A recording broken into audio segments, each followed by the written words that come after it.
Assalamualaikum warahmatullahi wabarakatuh. Nah, sebelum kita melaksanakan pembelajaran hari ini, yaitu tentang proses pemilihan Khulafaur Rasyidin, ya. Nah, untuk kelancaran kita dalam belajar, marilah kita berdoa dulu, ya. Berdoa dimulai. Berdoa selesai, beri salam.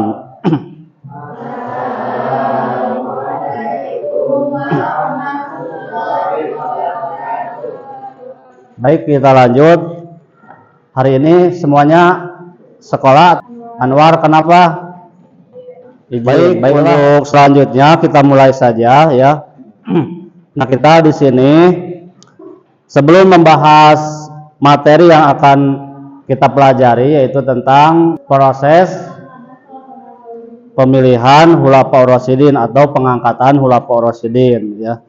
Kemudian sebelumnya kita akan mengulas tentang materi yang sebelumnya kita sudah pelajari, yaitu tentang perjuangan dakwah Rasulullah di Madinah. Nah, apa saja langkah-langkah atau kebijakan atau strategi yang Rasulullah lakukan di Madinah? Terus apa lagi? Ya. Nah, itu pelajaran yang sudah kita bahas, ya, di materi sebelumnya, yaitu tentang dakwah Rasulullah periode Madinah, ya. Nah, selanjutnya kita akan membahas yaitu tentang proses pemilihan Khulafaur Rasyidin, ya. Nah, kemudian kita akan membagi kelompok, ya. Kelompok sudah dibagi pada materi sebelumnya. Nah, kita langsung saja, ya, pada posisi kelompoknya masing-masing, dari mulai kelompok 1, 2, 3, 4, ya, sudah, ya. Baik, setelah itu kita berdiskusi, ya. Nah, sebelum diskusi Bapak akan membagikan LKPD, ya, yang akan menjadi bahan kalian untuk mencatat materi yang akan didiskusikan, yaitu yang pertama tentang, ya, menguraikan proses pemilihan Khulafaur Rasyidin. Terus yang kedua yaitu hal apa yang dapat kalian lakukan untuk meneladani kepribadian para khalifah, ya, dalam kehidupan sehari-hari, baik dalam kehidupan di rumah ataupun di sekolah. Ya, misalnya di sekolah kita menjunjung tinggi kedisiplinan. Waktu belajar kita misalnya masuk jam 7 harus tepat waktu di sekolah. Nah, itu meneladani perjuangan atau sikap-sikap yang ada pada para khalifah. Baik, masing-masing kelompok sudah memegang LKPD, ya, untuk bahan atau mencatat hasil diskusi, ya. Coba lihat LKPD-nya masing-masing, ada petunjuknya. Kita akan mengamati, ya, video tentang atau proses pengangkatan Khulafaur Rasyidin keempat khalifah. Nah, kalian coba amati video ini, kemudian setelah kalian mengamati video, nah, diskusikan dalam kelompok. Hasil pengamatan dalam video tersebut ditulis di LKPD. Setelah beres diskusi, nah, setiap kelompok melakukan presentasi dari hasil diskusi tadi. Nah, kemudian kelompok lain yang menyimak, kalian boleh bertanya atau boleh memberikan tanggapan atau tambahan, ya, jikalau nanti dari kelompok 1 ada yang kurang dalam mempresentasikannya. Baik, mari kita sama-sama simak video tentang proses pemilihan Khulafaur Rasyidin. Diberitakan secara langsung oleh Khulafaur Rasyidin yang datang setelah wafat Rasulullah Sallallahu Alaihi Wasallam dengan tata cara yang berbeda. Mereka adalah Abu Bakar radhiyallahu anhu, Umar bin Khattab radhiyallahu anhu, Utsman bin Affan radhiyallahu anhu, Ali bin Abi Thalib radhiyallahu anhu. Dan ini merupakan ijma sahabat, sebab seluruh sahabat Nabi, semoga Allah meridhoi mereka, jelaslah bahwa orang-orang yang dicalonkan itu diumumkan kepada masyarakat dan pada diri masing-masing calon telah terpenuhi syarat iqrar anul hadi wal akti di antara kaum muslim, yaitu mereka yang merepresentasikan umat ini telah dibawa pada masa khulafaur rasyidin karena mereka adalah para sahabat atau penduduk Madinah. Siapa saja yang dihendaki oleh para sahabat atau mayoritas para sahabat untuk dibayar dengan bayat iqrar yang dengan itu ia menjadi khalifah, maka kaum muslim wajib pula membayar dengan bayat taat. Maka jelaslah bahwa tidaklah seseorang itu sah menjadi khalifah kecuali dia dibayar oleh kaum muslim. Demikianlah proses terbentuknya khalifah yang menjadi wakil umat dalam menjalankan pemerintahan dan kekuasaan.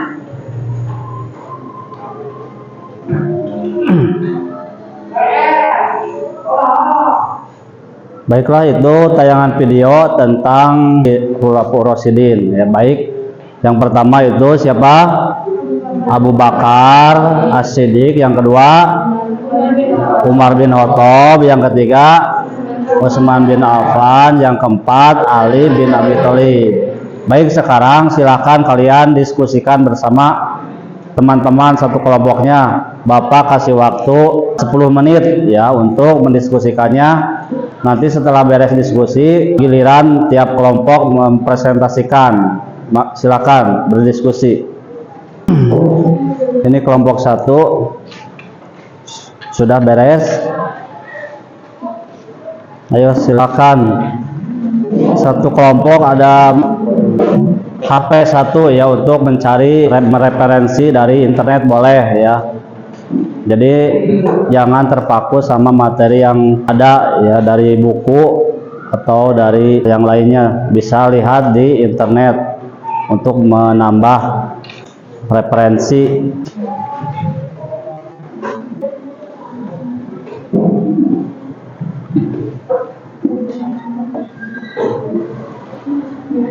Kelompok 4 sudah.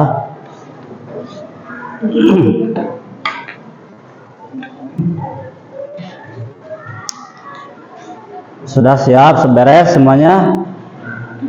Sudah? Sudah? Baik, untuk sekarang mari kita melakukan presentasi ya. Ya, silakan. Assalamualaikum warahmatullahi wabarakatuh. Selamat siang Bapak Guru yang saya hormati dan teman-teman yang saya cintai dan banggakan. Perkenalkan, nama saya Alina Syahid, perwakilan dari kelompok 1 kelas 2 akan mempresentasikan hasil diskusi kami tentang proses pengangkatan status Khulafaur Rasyidin. Setelah penyampaian materi akan diadakan sesi tanya jawab. Jadi mohon teman-teman mendengarkan dan diperhatikan. Proses pengangkatan Abu Bakar sebagai khalifah berlangsung sangat dramatis. Setelah Rasulullah wafat, kaum muslimin di Madinah berusaha untuk mencari penggantinya. Ketika kaum muhajirin dan ansar berkumpul di satu Bani Quraidah, terjadi perdebatan tentang calon khalifah. Masing-masing mengajukan argumentasinya tentang siapa yang berhak sebagai khalifah. Semasa hidupnya, Nabi Muhammad SAW tidak pernah menitipkan pesan dan menunjuk siapa yang kelak akan menjadi pengganti dan penerus atas kepemimpinannya. Sehingga sepeninggal beliau terjadilah beberapa perselisihan ketika proses pengangkatan khalifah, khususnya antara kaum muhajirin dan kaum ansor. Kaum ansor menawarkan Sa'ad bin Ubadah sebagai khalifah dari golongan mereka, dan Abu Bakar menawarkan Umar bin Khattab dan Abu Ubaidah. Abu Bakar menegaskan bahwa kaum muhajirin telah diistimewakan oleh Allah Subhanahu wa Ta'ala karena pada permulaan Islam mereka telah mengakui Muhammad sebagai nabi dan bersamanya dalam tafsir kabul, sehingga pantaslah khalifah muncul dari kaum muhajirin. Umar bin Khattab menolak usulan dari Abu Bakar. Umar mengatakan bahwa Abu Bakar yang pantas menjadi khalifah khalifah dari kaum muhajirin. Setelah melakukan musyawarah disepakati bahwa Abu Bakar yang pantas menjadi khalifah, dan setelah Bakar, Umar bin Khattab menjabat tangan Abu Bakar dan menyatakan kebaikannya kepada Abu Bakar, lalu diikuti oleh Sa'ad bin Ubaidah dan umat Islam seluruhnya. Abu Bakar menamai dirinya sebagai Khalifatul Rasul atau sebagai pengganti Rasul. Sudah? Silakan jika ada yang mau menanggapi dari presentasi kelompok 1 atau ada tanya, silakan.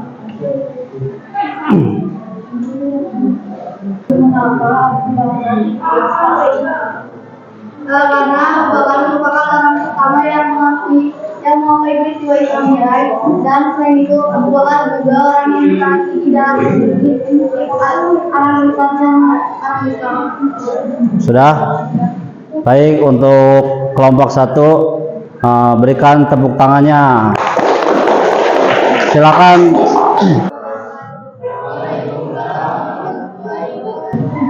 Silakan untuk selanjutnya kelompok 2 yang akan mempresentasikan.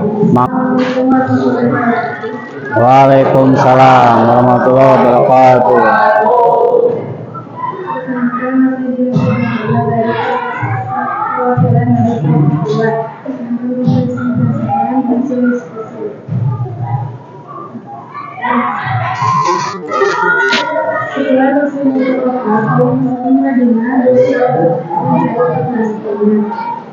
Terjadi antara kaum muslimin dan yang menjawab kebutuhan masing-masing tentang siapa yang harus dilakukan. Kaum Bakar menegaskan bahwa kaum muslimin diistimewakan oleh Allah untuk membahas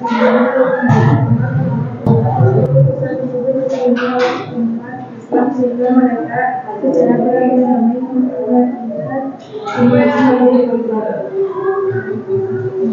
Sudah?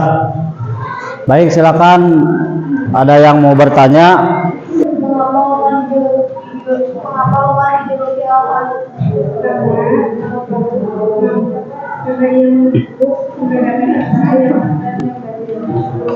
Sudah?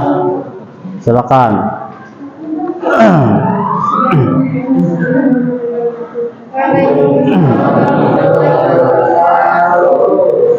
Kasih aplaus untuk kelompok 2. Selanjutnya silakan. Assalamualaikum warahmatullahi wabarakatuh.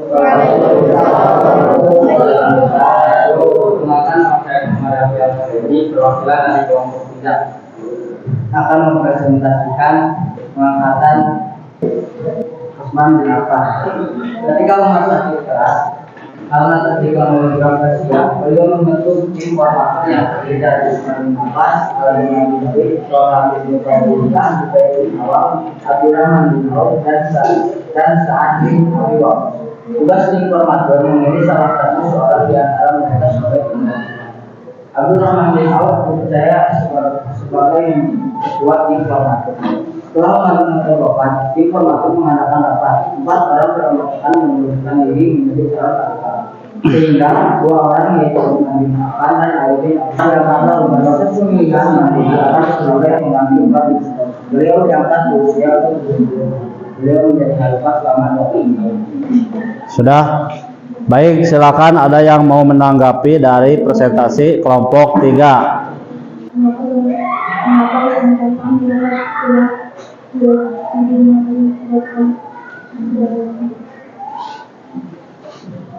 Salah satu gelar Utsman bin Affan yaitu Dzunurain yang berarti dua cahaya. Berdasarkan catatan sejarah, gelar tersebut diberikan kepada Utsman bin Affan karena beliau dipercaya untuk menjadi pemilik dua cahaya, yaitu untuk menikahi kedua putri Rasulullah SAW, Ummu Kulsum dan Ruqayyah. Sudah? Baik, untuk sekarang kasih tepuk tangan dulu untuk kelompok 3. Nah, kita sudah melaksanakan diskusi, kemudian hasil diskusinya dipresentasikan ya. Apa yang kita pelajari bisa menjadi pelajaran untuk kita ya dalam kehidupan sehari-hari. Nah, apa saja yang dapat diambil pelajaran oleh kita dalam kehidupan sehari-hari, misalnya proses pemilihan Abu Bakar ya, yang secara demokratis ya, bermusyawarah ya, adanya pendapat dari yang lain tuh. Jadi itu yang harus kita teladani dalam kehidupan sehari-hari ya, baik di lingkungan rumah masyarakat ataupun di sekolah. Nah, kita sebagai pelajar di sekolah, kita harus memiliki sikap demokrasi, bebas berpendapat. Jika teman kalian memiliki pendapat, nah itu harus diakui pendapatnya atau ditanggapi seperti itu. Nah, itu ya beberapa hikmah atau pelajaran yang dapat kita ambil dari mempelajari proses pemilihan Khulafaur Rasyidin. Itu salah satunya sikap demokrasi dalam bermusyawarah. Selanjutnya Bapak akan mengulas kembali yang kita bahas tadi ya, apa yang kita dapatkan. Coba Bapak mau bertanya ya kepada kalian ya. Pertanyaannya yang pertama, apa yang dimaksud dengan Khulafaur Rasyidin? Siapa yang akan menjawab? Khulafaur Rasyidin berasal dari dua kata, yakni khulafa dan ar-rasyidin. Khulafa berarti jemaah dan tempat memiliki pengganti. Sedangkan ar-rasyidin yaitu mendapat petunjuk. Jadi Khulafaur Rasyidin adalah para pengganti yang mendapatkan petunjuk. Sudah? Yang kedua yaitu apa yang kalian ketahui tentang tugas-tugas Khulafaur Rasyidin? Coba yang akan menjawab siapa? Siapa?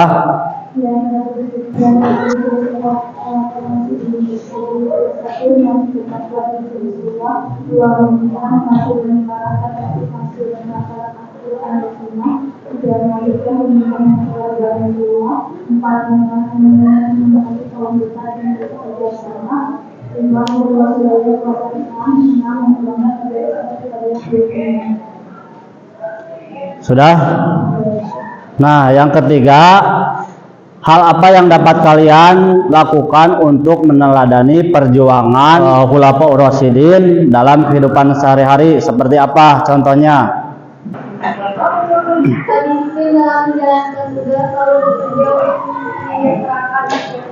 Ya, baik. Sekarang ada tes yang akan Bapak berikan kepada kalian, tes tulis ya. Nah, ini soalnya Bapak akan bagikan. Bapak kasih waktu 10 menit ya untuk menjawab.